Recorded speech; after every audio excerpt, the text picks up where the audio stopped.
So the detail obviously is visible in the research that you and the lengths that you went to get real world reference from the actual reactor in Lithuania to the historical research you did.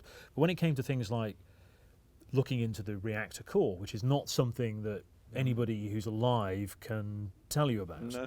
You know, what was the process there for creating those sorts of images?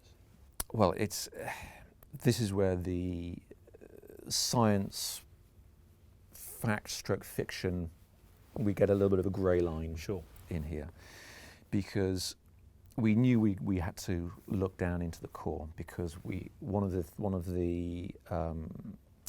the concerns of Johan, the director, was that we need to feel like we are with the characters, experiencing things for the first time, just as they are.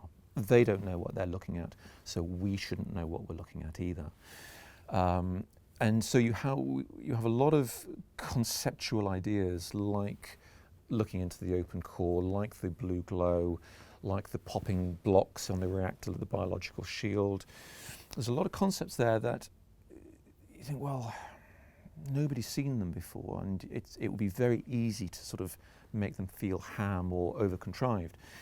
So we were incredibly sensitive about that. So what we had to do was really to try and look at the science and say, right, well, what would you reasonably expect to see looking down into the core? Well, first thing, we know it's going to be over 2,000 degrees, possibly higher, 7,000 degrees Kelvin in there. At that stage, anything that's combustible has burnt off. Yes. So there's going to be no flame. Flame is now gone from the equation. You're burning pure carbon, the carbon moderator blocks that are left. After the explosion happened, there were about 800 tons worth of carbon, of graphite, still in the reactor chamber. So that's now on fire, that's burning. So you know you're going to get a lot of pure carbon smoke coming off it. That sets your context.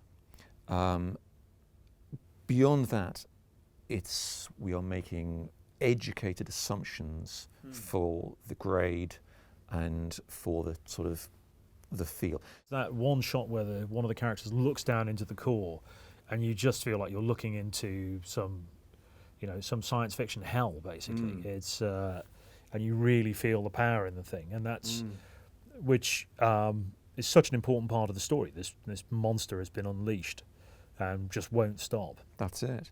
And I think it's important to remember at the time that once they put out all the fires on the rooftops, you had the graphite fire, and the graphite fire was what led to the helicopter crashing, the boron drop. It's so important to tell that story.